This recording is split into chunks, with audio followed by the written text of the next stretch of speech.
Mr. Chairman, we would like once again to record our principled disagreement with the approach of the Presidency regarding the invitation of delegations under Rules 37 and 39 to today's meeting. In addition to Ukraine, there were as many as 5 of them, and all are either members or allies of NATO and the EU. Each time, these delegations spend at least half an hour of the Council's valuable, and in the context of the UN's budget deficit, literally expensive, time to read out the same theses, with zero added value and, moreover, virtually identical to the statement made by the representative of the EU. This is an unacceptable situation for which the responsibility lies entirely with the Presidency. It is obvious that European countries, when occupying the chair of the Security Council, are simply incapable of placing the task of impartial leadership of the Council above bloc solidarity. This undermines the authority of the Council and devalues the substance of its discussions. However, we expect that European delegations, especially the main sponsors of the arming of the Kyiv regime, will request to speak in the Security Council tomorrow at the briefing we requested on the topic of European attempts to obstruct the peace process around Ukraine. We have many questions for them, and we await answers. But there are serious doubts that the EU representatives will find the courage to come and provide those answers. Not in the format of a staged and comfortable EU-NATO private gathering based on pre-agreed talking points from Brussels.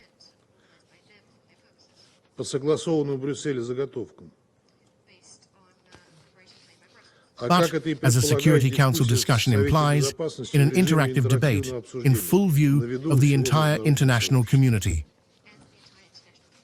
Our former European partners, who have long lost their strategic sovereignty, are simply incapable of this. Mr. Chairman, the scenario of today's meeting is absolutely clear and predictable. Like previous similar initiatives by our Western and recently mostly European colleagues, it is convened not to solve problems or bring the Ukrainian crisis closer to a peaceful resolution. Its goal is to prevent the image of a supposedly free and democratic Ukraine, the victim of so-called Russian aggression, from completely deflating. An image that European sponsors of the Kyiv regime have been trying to keep afloat for several years, having begun to shape it long before the start of Russia's special military operation in Ukraine.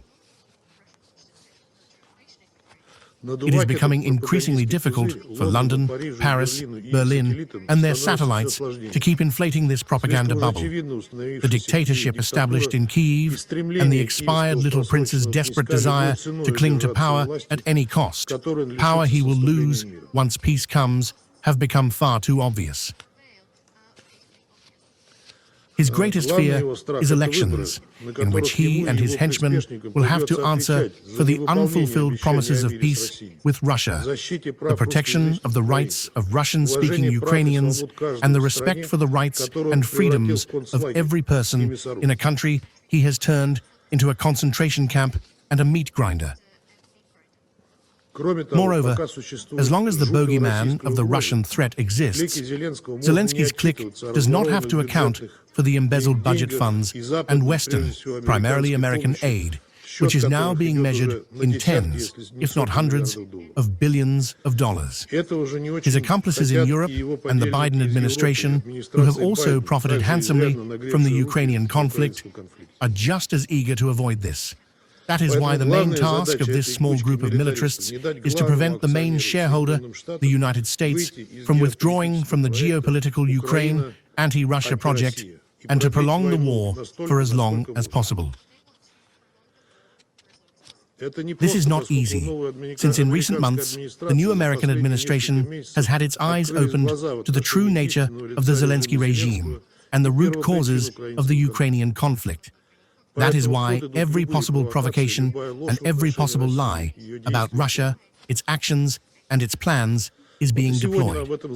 Even today, in this chamber, we are being asked to believe that Russia is deliberately shelling residential neighborhoods of Ukrainian cities, using as evidence the consequences of the work of Ukrainian air defense systems placed near homes and civilian facilities, in violation of basic norms of international humanitarian law. At the same time, it is deliberately concealed that the targets of our strikes are exclusively objects connected to Ukraine's military-industrial complex, which are being successfully destroyed and rendered inoperable. Just in the past few days, ammunition depots and military technical property storage sites in the Dnipropetrovsk region have been hit, along with a temporary deployment point and a missile and artillery weapons depot of a mechanized brigade of the Ukrainian armed forces in the Sumy region, as well as a temporary deployment point of foreign mercenaries in the area of the settlement of Sviatohirsk in the Donetsk People's Republic and in the Kharkiv region. A strike was delivered on a Ukrainian defense industry facility, Pavlograd chemical plant, Dnipropetrovsk region, and 2 launches of the Patriot surface-to-air missile system were destroyed. A group missile strike was carried out on the unloading site and a warehouse with military equipment and ammunition in the port of Odessa. It resulted in the destruction of around 100 containers containing critical components for unmanned boats, unmanned aerial vehicles, and ammunition. In addition, it is also being concealed that these actions are carried out by Russia as a retaliatory measure in response to the massive and targeted shelling of peaceful Russian cities by the Kyiv regime. Thus, despite the 72-hour ceasefire declared by Russia in honor of the 80th anniversary of the victory over fascism from May 8th to 11th, more than 14,000 violations were recorded. Over 4,000 shellings using artillery, tanks, and mortars, 62 using multiple launch rocket systems, and 9,900 strikes and bomb drops from UAV.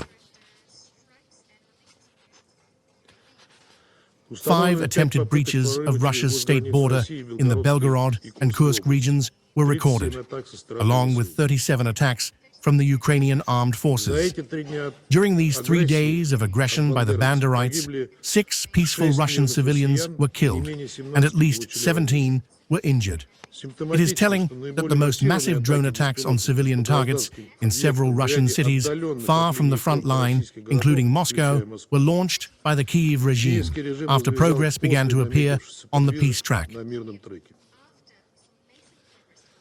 Specifically, after the resumption of direct Russian-Ukrainian negotiations in Istanbul set the framework for agreements to end the conflict.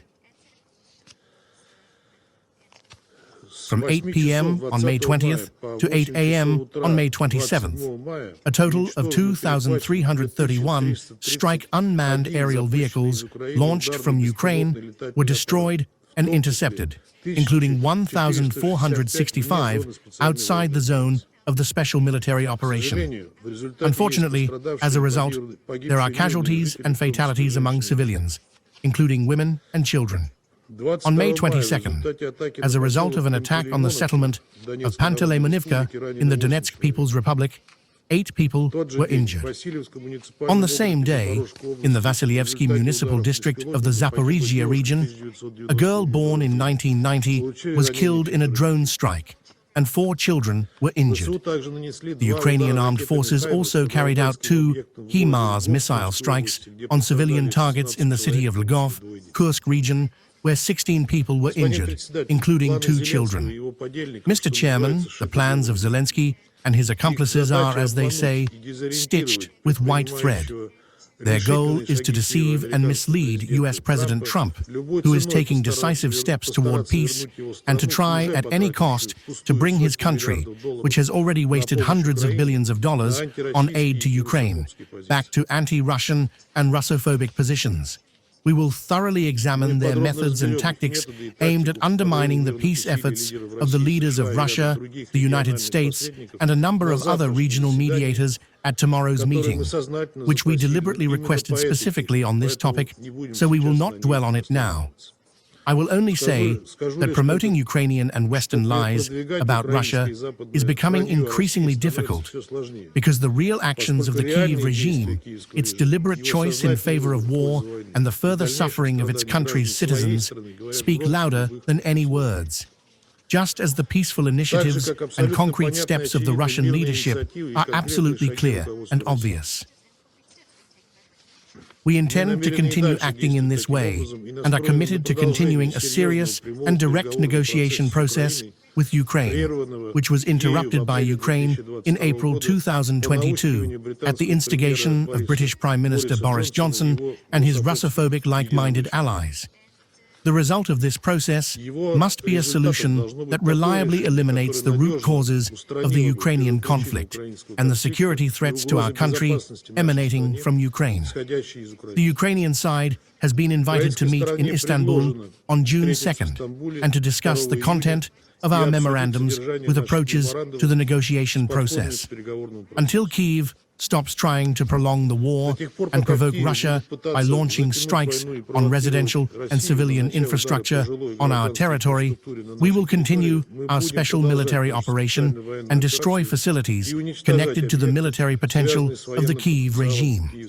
No new anti-Russian sanctions, no arms supplies to Ukraine, and no other hostile actions toward Russia will prevent the inevitable military defeat of the Zelensky regime. The choice now lies with Ukraine. Peace as the result of negotiations or inevitable defeat on the battlefield with different terms for ending the conflict.